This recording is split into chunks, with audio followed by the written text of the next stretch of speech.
Welcome to Caregiver Cast with Elaine Petrucci. Are you overwhelmed raising a family, working full-time, caring for a parent or grandparent? It can be challenging when you're doing it alone. Caregiver Cast helps busy, burned-out professionals reduce their stress and overwhelm to create a better caregiving experience for themselves and their loved one. Caregiver Cast brings caregivers together with experts who provide information in a variety of areas.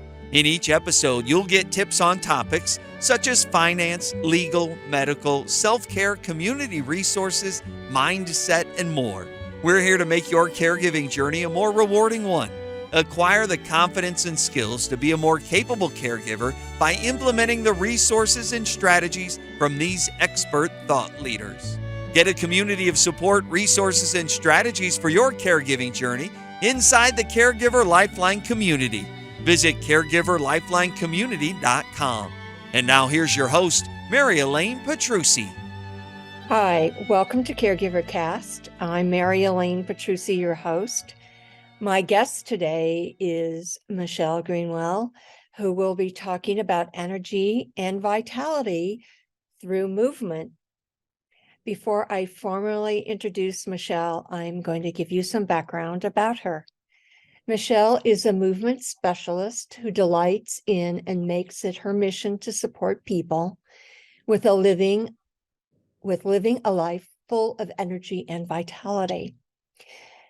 Losing the ability to walk and speak in her 30s, Michelle turned her attitude around about self-sacrifice and self-care.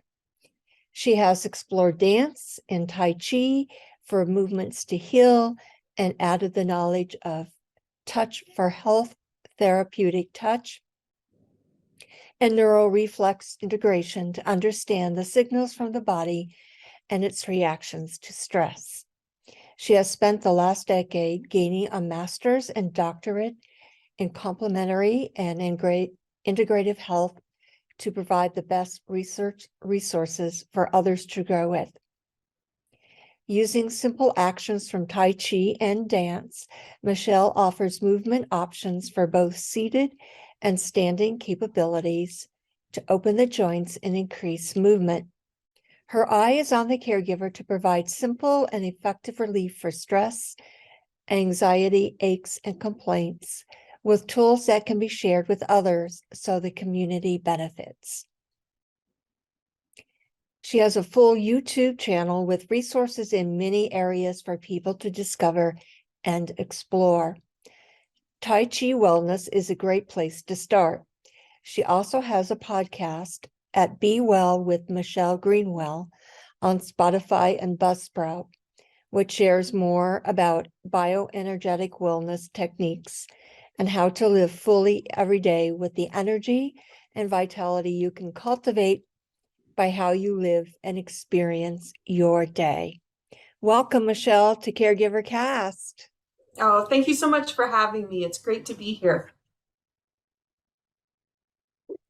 Your story really sparked my interest, and I knew that you would be a great guest for my podcast. So let's start at the very beginning. How did your mission come about? It came about when I ignored the messages that my body was sending me about aches and complaints, and dancers have lots of them. When I was a teenager, my knees were in excruciating pain, and I was competing as a Highland dancer.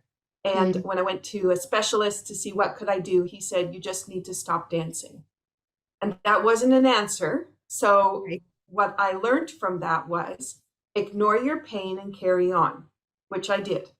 And then I opened a dance studio and started teaching and just carried on and tried to find tools and ways to teach that was healthy. But you're following protocols and old techniques and things that have been around for a long time, so you can't question too much.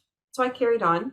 And then I had a family and children, and dancing with kids and up and down off the floor. And pretty soon, the stress of all that was happening in my life kind of pooled itself into the muscles in my feet. And that'll sound interesting to people because they won't be thinking that way. But what happens in your body is your emotions go into the tissue or explored or experienced by the tissue, and then it can pocket there. And so the muscles in my feet were overloaded. They had so much emotion pocketed in there because they were a vital part to my dancing life. Mhm. And so they just stopped functioning. The pain was just so bad I couldn't walk on the floor anymore. And trying to teach, I was teaching from a bench, and I had a microphone because my voice was not loud enough for the kids to hear me in the vast space of the studio. Mhm. And that's when I said, okay, now what am I going to do? And it was like, you have all these signals that come at you, and you Right. just keep ignoring them because you're trying to serve other people, and you're trying to Yes. be as caregiving as you possibly can in whatever capacity you're working. And eventually it catches up. And so I had to find a new way. And I went to a dance workshop where I could hardly move. But the lady there, Lynn Simonson, is a jazz dancer, modern dancer from New York. And at that time, she was in her 60s. Mm, And she said, I have the gifts of my injuries, which I thought was crazy. And I thought, who could ever utter that? That's just stupid. then she said, touch for health. And I wrote it down, and I was ahead of Google. So I couldn't just Google it and find out where could you find touch for health. And so it took me about a year to track down someone who was teaching, someone who practiced it. And so I started 1 week sessions with this person, Greg Webb from Calgary. And Greg led me through getting rid of these pockets. And I instantly signed up for every Touch for Health class I could get my hands on, because I mhm. could not believe how simple Wow. it was to transform emotions. And then that's led me down the road of, I'm 40 years as a dance educator and 35 years with my company, and I'm still teaching and involved in dance and movement. Now it's movement because I incorporate so many. So that's my long answer for you. Wow. Um, so how long did it take you to recover from your inability to walk? Were you using a walker or a wheelchair? How are you getting around if I your was feet? hobbling across the floor. um, Ooh. and, I couldn't pick up lots of things, so people had to do things for me. But my kids were young, so you have to keep going. So when I first started the sessions, I went once a week, and each time I went, I felt better. I slept a lot after a session because I had so much tension that when it was released, I didn't know what to do with it. So I just fell asleep. And Mhm. so that recovery time was really important for me to be able to let things happen, which I wasn't used to, because it's like, don't get back to work. You've got to be busy, and you're a woman, you can do it all, be a superhuman. Of course. Right. What do we think? And Until yeah, we have a situation like yours and we need to recover. So continue, exactly. please.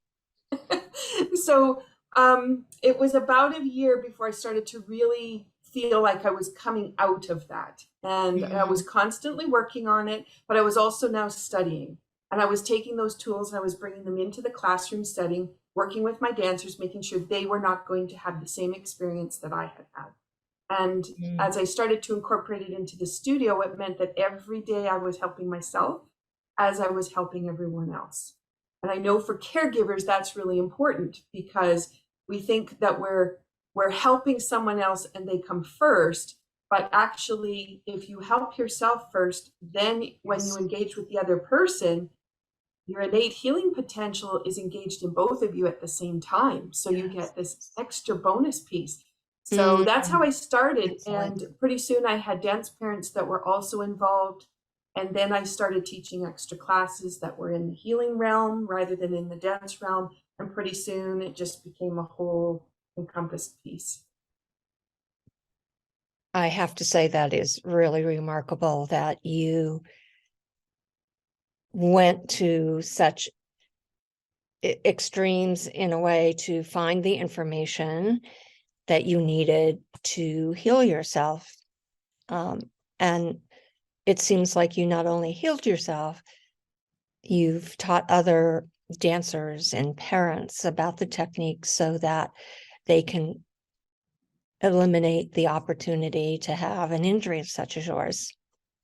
Mm-hmm. Mm-hmm. Exactly. So, what does movement do for the body, mind, and spirit that mindfulness or nutrition can't do on their own?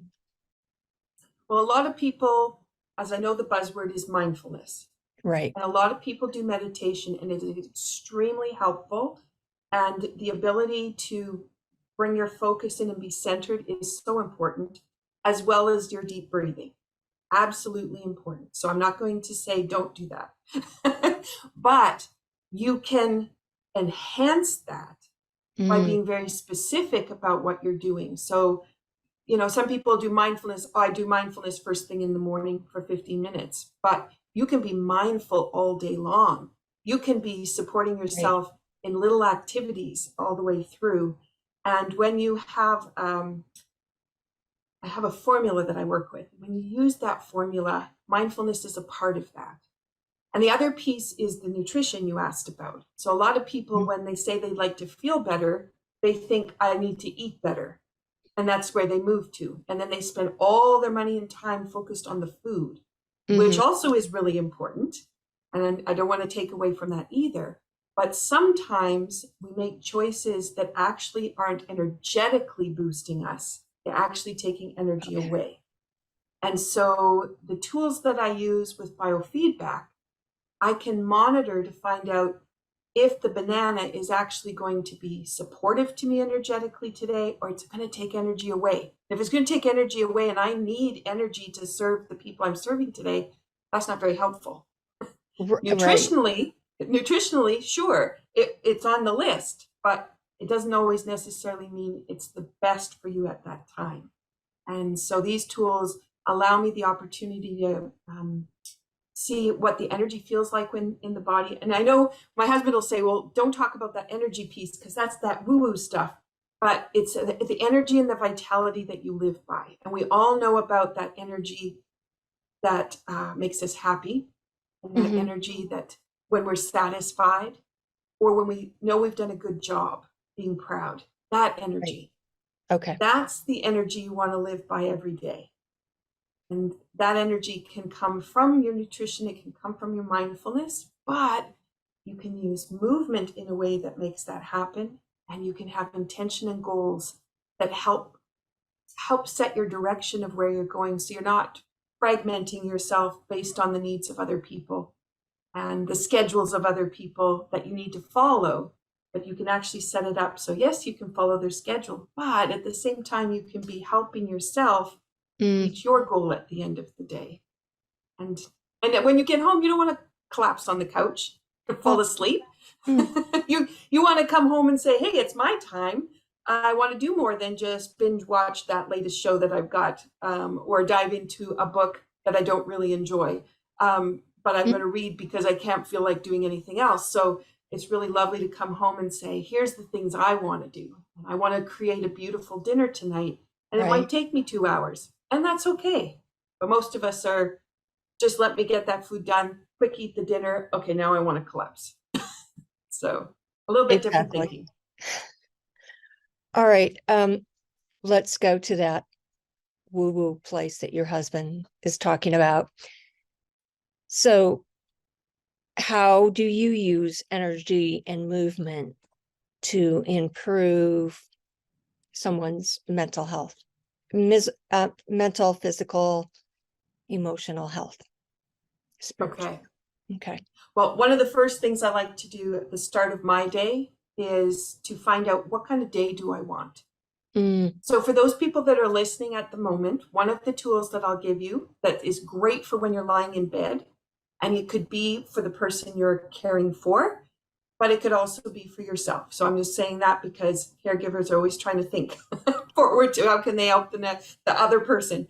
So lying in bed, if you cross one ankle over the other ankle and you cross one hand over the other hand, and turn your fingers and link them. And you can hold them just in your lap if you want, or you can turn them and bring them up to the heart. Either is fine. And lying in bed, first thing in the morning, you can think about what kind of day do I want today? So maybe it's full of a whole bunch of appointments, but I want to easily and joyfully move from one activity to the next, feeling I'm on time, and that everything we do is complete. Maybe something simple like that. Mm. And then you just imagine it. So, we've got these doctor's appointments, or I'm so-and-so's coming in for some care. And while they're doing that, I want to make a meal. So you're just kind of mapping out in your mind, just gently, what it feels like, the joy that you're doing it with, and just hold the space. You Mm. could do the same thing at bedtime and say, what kind of a day did I have? What were my wins today? What were the parts I want to savor? And then just think about them. So this is called Cook's Hookups. It was devised by Wayne Cook, and it's a tool that I've used extensively because it's so simple. And after you've lied there for a bit this way, then you take and put your feet side by side, Mm-hmm. and you put your fingertips together, and then you bring them down by your belly button. And again, just lying in bed, eyes can be closed, and you can think about, okay, now that I know the quality of the day that I want to have, now let me just put the day together. So it could be for breakfast, thinking, for me, it was, I had to get the lunches done and the kids fed and off to school.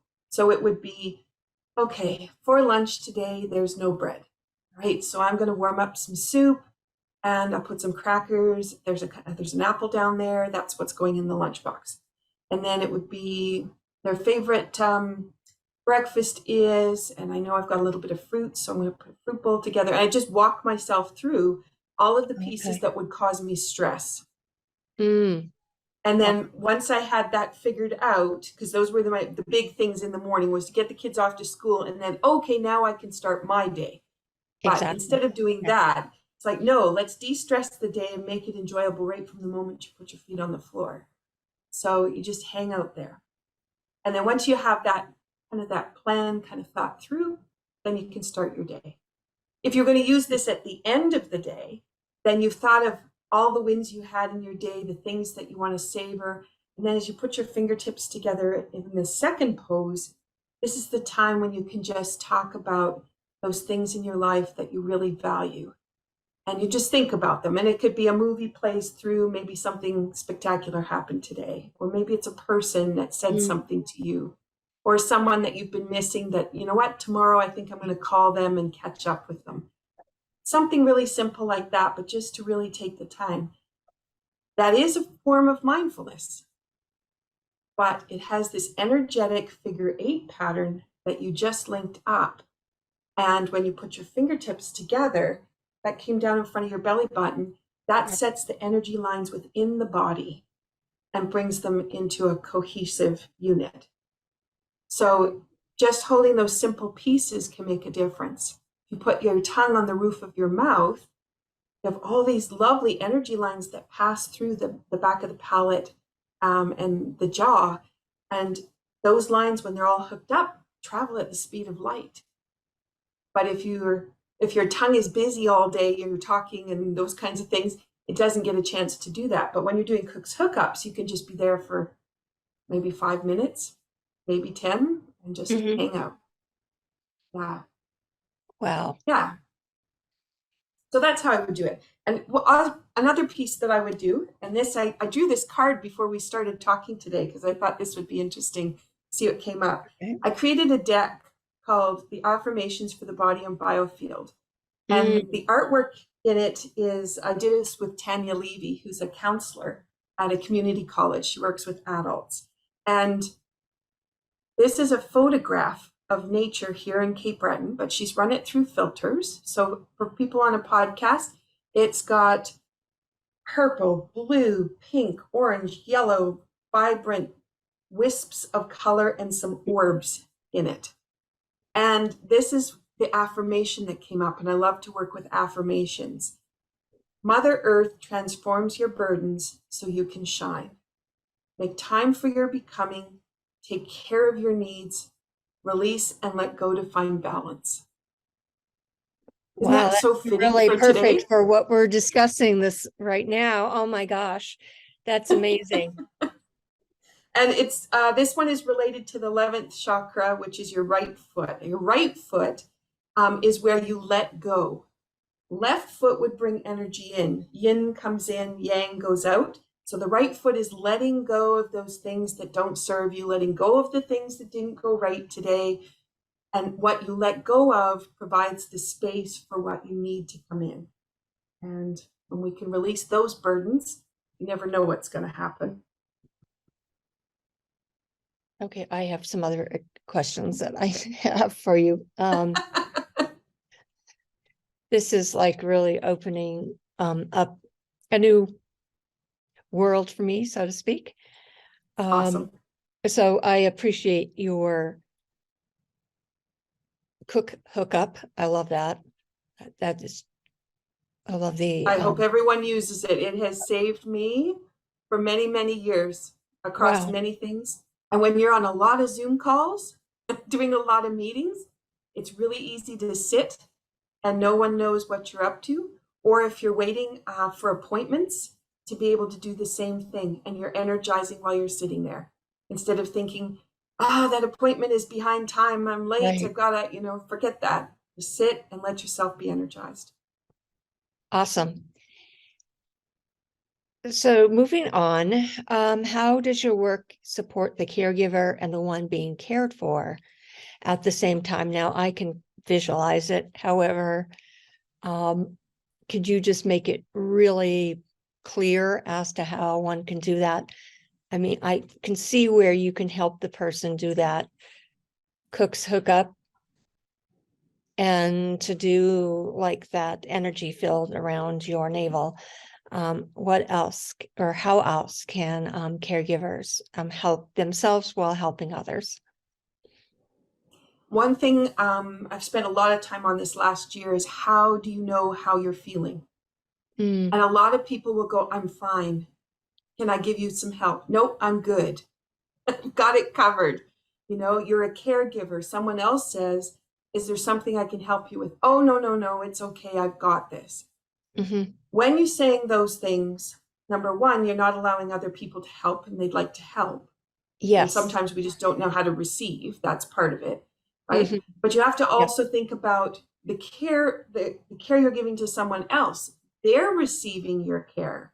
So you also have to think about, well, other people might like to reciprocate that same feeling. So how do I eloquently receive? So if you start to think about, how do I take care of myself and how do I receive gifts to myself, even if you're using like Cook's hookups. So what I would recommend, now anybody that's on a podcast, if you're driving, this is not a good thing you can do, but you could do it after you stop. And I'm just going to stand up and step back. And what I would invite you to do is just feel what your feet feel like on the floor. So when you're standing, can you feel the 9 points of your feet?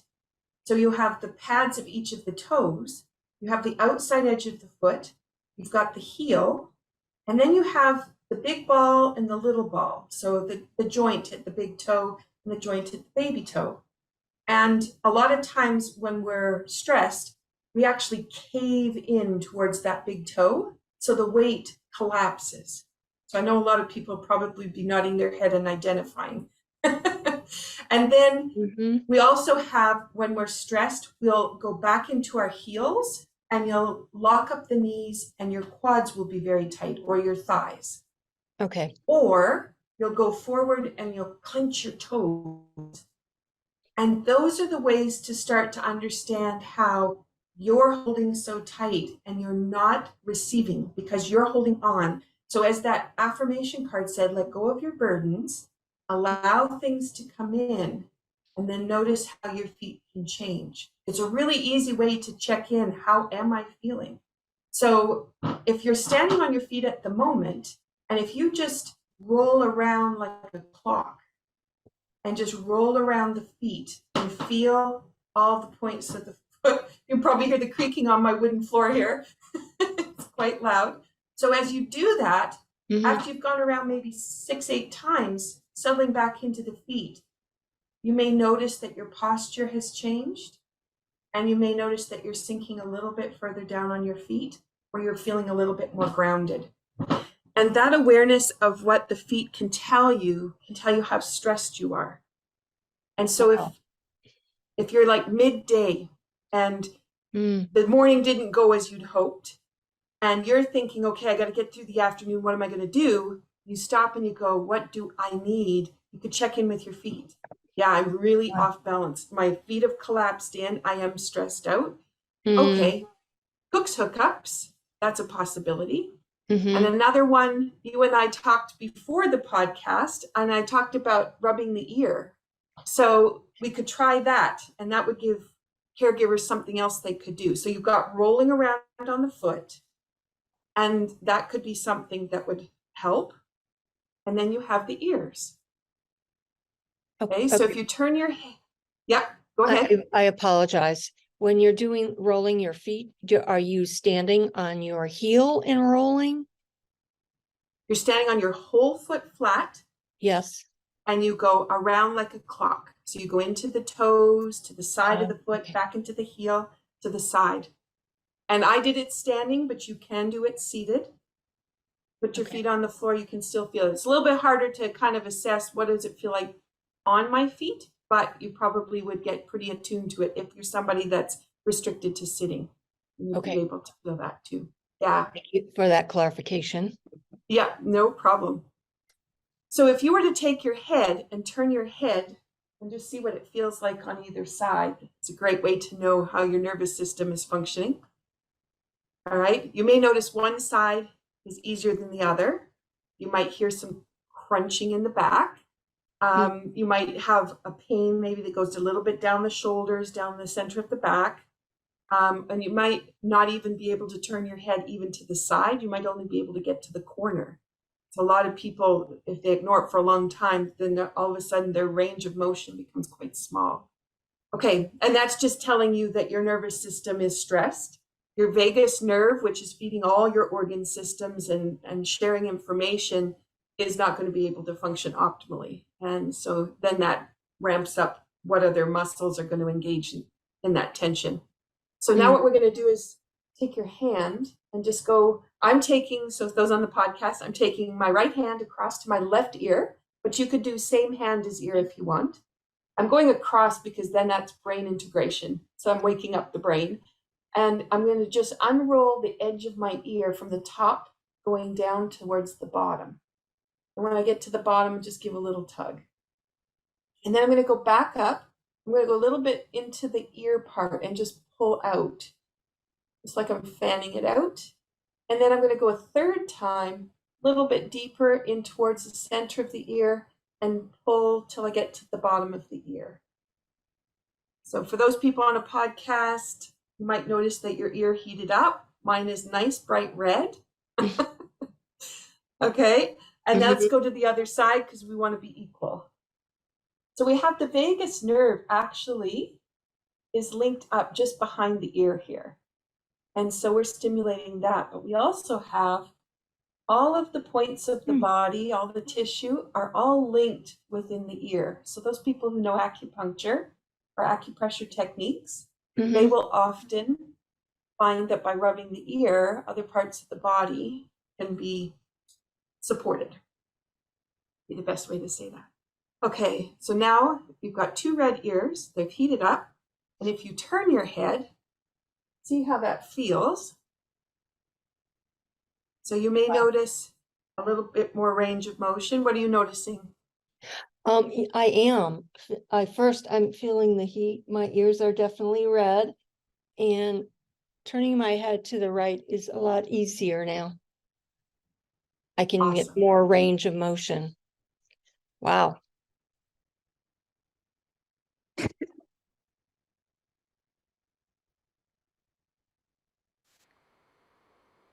I'm glad you're back. I have no idea what happened. That was weird, but I can carry from there. Okay, so with your range of motion, you may have noticed the first time you did it that it was like an isolation. You turned your head, it was just a head isolation.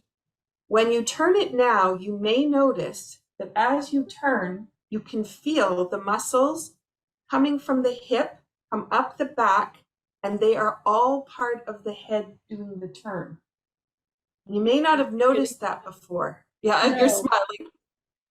No, I have never noted that my neck muscles were connected to my hip. Okay, that's a big revelation for me this morning. Thank you. Yeah, and what that means is when you turn, it's no longer just the neck muscles doing the action. You actually are supported completely through the whole spine. That's really important when you go to lift somebody up or Right. to move a box or to reposition someone on the bed. You don't want to be just using the muscle of your arm to go and do the reach. You want to Exactly. have the whole body supporting you as you go to do that. It was so simple. We rub the ears. And if you go back to your feet, I'm just going to step back again so I'm standing up. And if you stand on your feet now, you may notice that the weight is no longer falling in towards the center if it was doing that before. And it's now dispersing itself more across the whole foot. And that is an indication that you have decreased the amount of stress in your body. That's amazing that one simple technique, well, two, can make such a big difference. And would be so easy for like a caregiver to use, not only for themselves, but for the person that they're caring for, because you can do it seated. So there actually is no reason why one shouldn't use this technique or these techniques. It makes a big difference. And if you think about maybe you're combing somebody's hair or you're just finishing up their hair. And if you say, all right, now let's tune up our ears, and just do a quick rub, that's it. You were already there anyway in that capacity. The other thing that happens when you rub the ears is your hearing improves. So for someone who has deafness or has some slowing down of different systems, this can actually heighten that up and create the opportunity for them to hear a little bit better, but also to speak a little bit louder. It can also help with swallowing, and it can help with tasting. So if some of those things have kind of mellowed out, that might be able to bring that back up again as well. Yeah. Wow. Now, if you've got I'm very somebody who plays, impressed. if you have someone who plays music, yes, go ahead. If someone plays music, then that actually will put them on the beat of the music. So if you are working with someone and they're enjoying the music they're listening to and they want to clap their hands or tap their toe, they'll actually be able to find that beat and be able to engage energetically with everybody the same, rather than being offbeat or slightly behind. And that can be wonderful for just feeling like you belong and you're included. So that's an extra bonus there. I'm simply amazed. Okay, I think this would be so helpful, not only like in the home setting, but I'm thinking in adult daycare centers, assisted living, memory care units, just anywhere, to make sure that you're improving not only your quality of life, but the person that you're caring for's quality of life. And that, to me, would make my caregiving journey in the past really enjoyable, because it's, you're using all of like your muscles and your the vagus nerve, and just using your whole body in totality. And I love that. Exactly. And when you have the whole body involved, then you were asking me about body, mind, and spirit. Yes. When the whole body's involved and all the systems are talking to each other and engaged, then you have a balance of energy and flow. And that means emotions don't get blocked up and express themselves. So if you're out of balance and the energy isn't flowing the way you want, you might have, let's say, you do a lot of sitting, as an example. The psoas muscle, which attaches middle of the back and it passes through the pelvis and attaches your leg onto your body. And that one, when you're sitting, is in contraction. So if you sit all day long, you're in Right. contraction on that muscle all day. That muscle is related within the water element to fear and anxiety. So now you imagine that's been held tight all day long. Where is your fear and anxiety going to go? If that is a block that occurs, it's going to ramp up. And then you can't understand how come you're always anxious about whatever. And it's because when you're sitting all day, it creates that space. But if you have the opportunity to get whole body movement, whole flow happening, all of the systems calm down, you're not going to have that block happen. And where you might have been triggered to have something anxious happen, all of a sudden it's no longer important. And you go, okay, well, how come I didn't react today? You didn't react because you were in balance and flow. Isn't that awesome? That's incredible. I was just thinking that I have been sitting through a program Friday and Saturday, and just standing up and moving was a bit of a challenge, just because I had been sitting for so long. And I just felt initially that now I had to call on other muscles or other systems to help me just stand up and walk around for a few minutes. So I can appreciate what you're saying about the tension in the psoas muscle. So my question is, where does that energy or that fear or anxiety go? Is it go to your left leg, and that you have to release it through your right leg? When it's in balance and flow, the systems take care of themselves and emotions don't have to happen. That's Nice. it. Yeah. Now you could hold on to a lot of things and not let them go. Absolutely. But if you are moving and engaging, then you have that opportunity to just bring the flow, and it just is. And you don't have to do anything else about it. You don't have to think about it. Nothing. Wow. Mm-hmm. Mm-hmm. Yeah. I have a friend that used to, she didn't teach on Mondays. She had a dance studio as well. And she didn't teach on Mondays because Monday was anxiety day. She would be anxious about all the things she would have to do in the week, and it made her so dysfunctional that she couldn't do Mondays. So she just didn't teach Monday. She started on Tuesday, and that meant she could have Monday just to be anxious, and then she would start her week. So when you think about what I've said already today, and you think, if she'd been using these tools, that's a whole day of her life that she could have been doing so many incredible things, especially if it was a day off, rather than just trying to cope with those anxieties. Yeah. Wow. So Okay. a tool that can help with that, because now people will be thinking about what would I do with that? So if you take your fingertips and put them really lightly on your forehead, the emotional stress release points are right on the forehead. And when you hold really lightly, it pulls the blood from the back brain, which is your fight and flight or your survival, and it brings it forward so you can actually resolve, think about, create, and let go of things. So you have these ideas or thoughts, and then it just resolves. It's nice and simple. So you do have some stressors that happen in the day. The schedule didn't go how you wanted it to go. Maybe the person you care for is really agitated today, and you've done everything you could possibly do to make it the best for them, and it's still not enough. And you stop and you put your fingertips on your forehead and breathe deeply. And you can have the person you're caring for put the fingertips on their forehead if that's possible.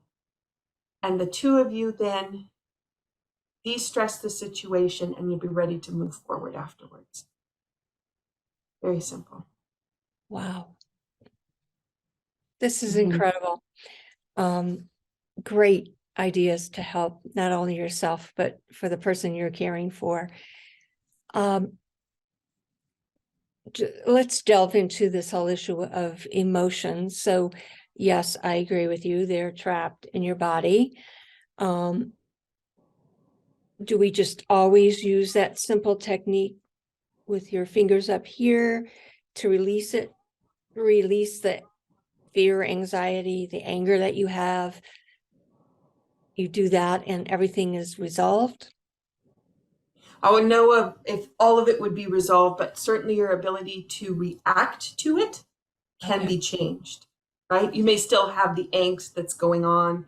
You may still have some other pieces that might need to be dealt with, but at least you can take the initial reaction out and bring yourself back to some balance. So you can either think about a solution, know who you could approach to solve the problem, remove yourself from a situation or calm the situation down. So you at least can get that initial piece in there. Okay. If it's a perspective of you've got emotions running through you and you're trying to figure out how am I going to balance them and make it simple, music is lovely. Okay. Put some music on and then move and try to think of all the ways you could move. How could you move your shoulder seams, your hip seams? And I say seams because if you move the arms through the shoulder, so you're opening and closing, the same through the hip, then you are feeding the brain and you're allowing the brain to engage with the body, and that's how it knows how to do things. And as soon as you do that, you start to create a shift, and that's going to lead you to where you can start to support yourself. It may seem like small changes. If this is all brand new to you, you've never done this before, there'll be small incremental changes. And then you'll start to notice it cumulatively attracts. So pretty soon the small pieces start to join to bigger pieces, and pretty soon things that have been around for a while aren't there anymore. They just start to disappear. And it's Okay. just because you've spent the time making sure you took care every day to be in flow. And you're not letting it build up to create the cumulative package in the other direction. So This has been quite amazing and eye-opening to do. Thank you for sharing those exercises and techniques that you're welcome. we can do not only as a caregiver, but for the one that we're caring for. Can you give us 3 takeaways that the caregiver can do once they finish listening to your podcast, your interview? Absolutely. So one is set your intention for the day. Okay. It is so important to know where you're going. You wouldn't get in the car without a map or at least an idea of what store you were going to shop at. So don't plan Okay. your day by just letting it unfold for you, because the universe, has a lot of people that are going to be interacting with you, and you want to make sure that you still have your direction in mind. So, and the quality of living you want to have. So that's the very first piece. Then take some time to assess. Know what you feel like. Know when you can identify stress is picking up inside you and that you need to make a change, and then find some activity that can make that change happen for you. So the tools that I shared today are energetic tools. That means at the speed of light, we can have things change. You can use movement, you can use voice, you can sing, you can have color. So many ways that you can make that change happen. And then this would be 4, because you asked for 3, but I'm going to give you 4. That's fine. 4 is Number good. 4, 4 is create a community. Don't do this like an island. Just because you're the caregiver, it doesn't mean you need to be the only person in the universe right there at that moment. Create a community. And as I talked about at the very beginning, when you're ready with that innate healing to engage with the person that you're caregiving with, and you allow them to also support you in these energetic connections, you start the community off. But there are lots of other people you interact with all day long. They could be providing services and things, but you can be smiling, chatting, creating a space that whole community is involved in the healing process. And then you're no longer standing there by yourself, holding everything and wondering how you're going to hold on. So create that community. Wow. I like that. Find your direction, your intent for every day. You need time to assess where you're at, especially when you're getting up in the morning. Just finding an activity like movement, music, to change what's going on with you at that particular moment and to create community. That's beautiful. That's what I want to do for the caregivers, is to provide them a safe place so they can have a community to talk to other people who are going through the same or similar thing. They can talk with experts or myself. So I totally agree that finding that community is really important. Thank you so much for sharing those 4 vital tips. And I hear that you have a special offer for everyone listening. Yes, I do. So if you go to put in your search browser, top8.dancedebut.com, DANCEDEBUT.com. That has my top 8 entrepreneur energy stress releasers. It says entrepreneur, but that's for everybody. We're all entrepreneurs. So I would agree with that. has that has some of the tips you might have heard today, but it also has others, and it also has a graphic that you can print off and you can put up on the fridge or in the mirror in the bathroom, somewhere where you can take a few minutes or be reminded to take a few minutes, and then that's there for them. That's amazing. So it's top 8, EIGHT. Nope, and the number 8. Sorry, 8. thank you for saying that. Top and the number 8. Yep. And what's the rest of that again, please, Michelle? Top 8. Yep. top8.dancedebut.com. Okay. Thank you so much. This has been an incredible podcast and interview. You shared so many amazing tips and tricks that can be utilized with movement, and which will improve our energy and vitality. And that's what we all want. Exactly. Absolutely. Thank you so Shall much. I pull a card to close with? Yes, please pick one. Let's go for it. Let's do that. Okay. So I'm just tapping my deck. See what we've got. It has to do with the ankle. The ankle is when we have fear of going forward. The artwork for this one, so anybody who's on the podcast, it's orange column in the center with some beautiful insignias, and looks like blue flowers almost on the outside edge on either side, and then green down at the bottom. It's got some red, blue, green, orange, yellow, and our world is transformed by the ease within which we step forward and take action and stand in our truth of our discoveries. That's beautiful. Thank you so much for sharing that. That's a great way for us to close. Thank you so much, Michelle, for being here and talking on the podcast today. You're welcome. Thank you for having me, and all the best to everyone as they search for their energy and vitality and make their day theirs.